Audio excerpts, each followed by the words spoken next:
안녕하세요. 안녕하세요. 반갑습니다. 안녕하세요. 네, 전 세계의 한류와 한국 문화를 알리고 소통하고 있는 박찬화라고 합니다. 반갑습니다. 반갑습니다.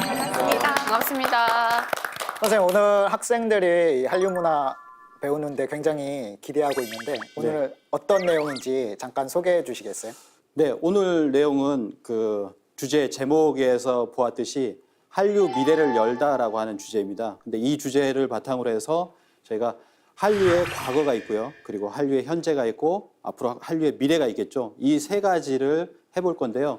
오늘 이 시간에는 한류의 현주소를 중심으로 해서 말씀을 드리고 다음 시간에는 한류의 과거와 그리고 한류의 미래를 어떻게 열어 나갈 것인가라고 하는 부분에 대해서 알아보는 시간을 가지도록 하겠습니다.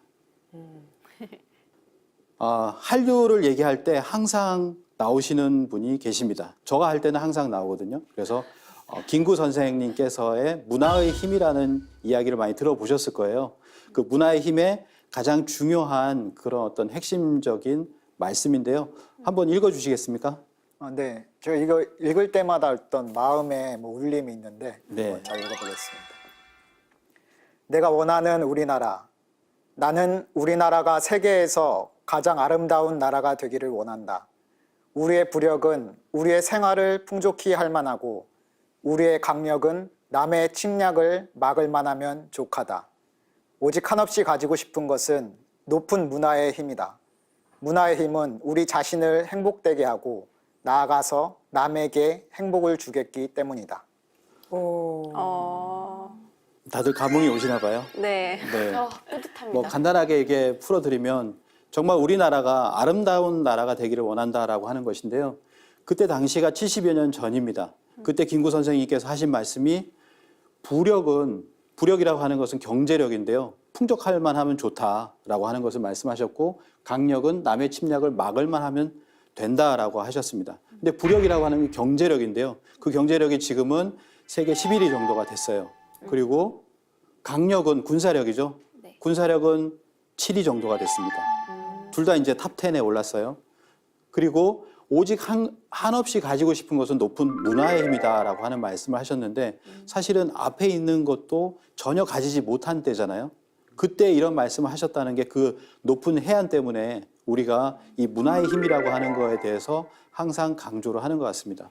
이 김구 선생님의 말씀을 작년 2019년 2월 달에 이데일리 문화대상에서 대상을 탄 BTS 방탄소년단이 RM이 이제 앞에 나와가지고 이야기를 했죠. 한없이 높은 것은 바로 문화의 힘이라는 김구 선생의 말씀이 생각이 난다라고 하니까 전 세계 사람들이 김구 선생이 누구냐라고 하면서 수백만의 외국인들이 찾아보기 시작한 거죠. 이렇게 말 한마디가 굉장히 큰 힘이 있습니다. 근데 이런 이야기를 하셨고 또 무엇을 얘기했냐면은 바로 이 문화의 힘이라고 하는 것이 전 세계 모든 장벽을 무너뜨리는 것인데 이것은 모든 예술 분야에서 지금 그렇게 하고 있다라고 이렇게 이야기를 한 적이 있습니다. 그래서 한류라고 하는 것은 바로 문화의 힘이라고 생각을 해요. 그래서 앞으로 이 문화의 힘이 어떻게 작용을 할 것인가 이게 바로 한류의 미래가 아닌가 생각을 하고요. 그래서 이제는 뭐냐면은 대한민국이 세계의 중심으로 나설 때다. 이 뜻은 뭐냐면 K-팝이 또 전 세계에 나서기도 하고 드라마가 영화가 그리고 뭐 게임이라든지 여러 가지 컨텐츠 분야가 앞서거니 뒤서거니 하면서 한류가 이끌어 가는데요. 근데 이제는 뭐냐면은 대한민국 자체 또 한국인 자체가 바로 세계 중심으로 이렇게 나서야 될 때까지 이렇게 오지 않았나라고 하는 것인데요. 이것은 말미에 미래 부분에 대해서 한번 알아보도록 하겠습니다. 먼저 한류를 알아보려면 한류의 정의부터 알아야 될 것 같아요. 뭐 이거 다 아시죠? 한류를 처음에는 한류라는 말이 어느 나라에서 먼저 불렸을까요? 중국? 대만이죠. 네, 대만에서 불렸습니다. 그래서 대만과 중국에서 그리고 일본에서 이제 한류라고 부르기 시작했어요. 한자니까요. 근데 한자도 보시면 아시겠지만 한이라고 하는 것은 우리가 대한민국 할 때, 대한제국 할 때 한자입니다. 근데 이 한자를 파자를 한다고 그러죠. 왼쪽과 오른쪽을 이렇게 분리를 해서 보면 왼쪽은 동력동자로 풉니다. 그리고 오른쪽은 위대할 위자로 이렇게 풀거든요. 이게 동방 한국의 위대함이다. 뭐 거기도 한이 들어가 있죠. 동방의 위대함이다라고 하는 뜻도 이렇게 들어가 있다고 보여져요. 그래서 그러한 어떤 우리의 어떤 자랑스러운 한국, 그것이 여기 한에 포함되어 있다고 생각이 되고요. 그 한국의 흐름, 그것을 또 영어로는 한류로 표현을 합니다. 근데 이 한자를 갖다 처음에 번역을 영어로 했을 때는 HANRYU로 썼어요. 왜냐하면 일본에서 처음으로 이제 이거를 이제 얘기를 하니까 한류 뭐 이렇게 한 거예요. 근데 영어권으로 이제 그 한류가 퍼지니까 한류 여는 법칙으로 해서 한류라고 지금 표기를 하게 됐습니다. 그리고 또 K-웨이브, 코리아 웨이브 뭐 이런 식으로도 이제 이야기를 하고 있고요. 그래서 이 한류라고 하는 현상이죠. 이것은 한 국가의 문화가 오랫동안 크게 유행하는 것, 우리나라의 어떤 문화가 유행하는 것이죠. 그것은 전 세계 유래를 찾아볼 수 없는 그런 현상이라고도 지금 이야기를 하고 있습니다. 네, 그러면 선생님, 네. 그러면 그 헐리우드 문화나 일본의 문화와 우리 한류 문화는 어떤 차이가 있어서 이렇게 크게 유행을 하는 거예요?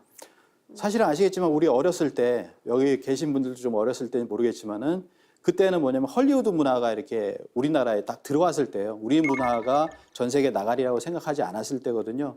그래서 이제 서양의 문화에 이제 물들여져 있을 때, 그리고 또 80년대 또 이후에는 뭐냐면은 몰래 들어온 어떤 일본 문화가 많이 들어왔을 때입니다. 그래서 뭐 일본의 잡지를 본다든지 그런 걸 통해서 패션을 알게 된 때였는데, 그러한 어떤 지금 시점을 지나서 우리가 뒤에 말씀을 드리겠지만 한국의 문화가 전 세계에 이제 퍼져나가는 어떤 현상. 그러니까 지금 그렇다고 해서 헐리우드 문화가 없는 게 아니에요. 뭐 일본 문화가 없는 건 아닙니다. 전 세계에서 또 보여지고 있고요. 근데 이런 현상이 있습니다. 가령 이제 제가 베를린에 갔어요. 이제 베를린에 갔는데 베를린에는 한류샵이 없습니다. 근데 뭐가 있냐면 제이스토어라고 있어요. J라는 건 아시겠죠? 우리는 K잖아요. 네. 근데 제이스토어가 뭐냐면 일본의 만화를 보여주는 그런 스토어입니다. 근데 거기에서 이후에 지금은 뭘 하냐면 딱 가면은 거기에서 K-팝을 보여줘요. 들어가면 왜냐면 K-팝이 안 놓으면은 그게 장사가 안 돼요. 그래서 거기 앞에 BTS도 있고 여러 가지 이제 K-팝 아이돌 스타들의 앨범들을 딱 진열을 해놓고 굿즈들을 진열을 해놓고 또 안쪽에 들어가면 일본 망가가 있습니다. 그러니까 원래는 그 일본 문화를 보여주는 거였는데 그것 가지고는 안 되는 현상, 그런 현상들이 유럽에 일어나고 있는 거예요. 그래서 한류 샵이 있는 곳도 있지만 그런 J-팝 샵이 바뀌어가는 그런 과정, 뭐 그런 과정도 이렇게 볼 수가 있거든요. 그걸 보면은 우리 문화가 지금 전 세계로 뭔가 이게 더 다른 문화들보다 더 많이 나서고 있구나라고 하는 것을 실감할 수가 있어요. 예. 그러면 주로 한류라고 하면 젊은이들이 좋아하는 문화다 이렇게 저는 인식이 되거든요. 네. 그러면은 나이가 든 분들이나 아니면 뭐 이렇게 초등학생들 이런 젊은 정말 어린층, 노년층들도 한국 문화를 알고 궁금해하는지 그게 궁금해요. 그것도 사례를 들어서 말씀드릴 수 있을 것 같아요. 제가 또 베를린을 갔을 때, 예, 제가 BTS 팬들을 대상으로 해서 강의를 한 적이 있습니다. 나중에 사진을 보여드릴 텐데요.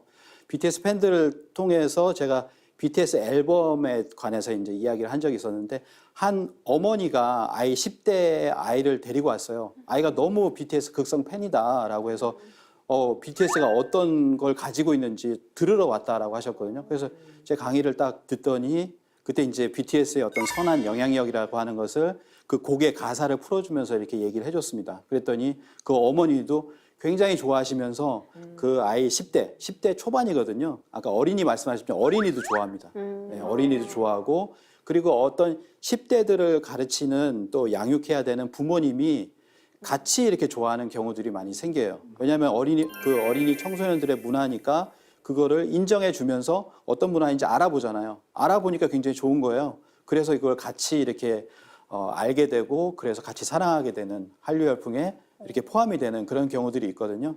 그렇게 해서 우리가 지금은 이게 20대다 딱 규정할 수가 없어요. 그 이후에 뭐 지금은 연령과 상관없이 점점 더 이렇게 퍼져나가고 있고 그다음에 어떤 나라와 상관없이 전 세계에 지금 퍼져나가고 있다라고 하는 것을 우리가 뭐 단번에 요즘에는 알 수가 있죠.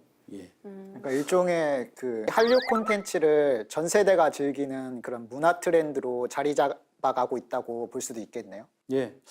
그 어린이서부터 해서 나이 드신 계층까지 전부 다 한류의 어느 분야에서만큼은 전부 다 이제 즐기고 있는 그런 거라 볼 수 있고요. 그것이 지금 확장되어 가고 있는 단계다 이렇게 보시면 되겠습니다. 오늘 강의를 들으시면서 그런 내용을 한번 쭉 아마 아시게 될 거예요.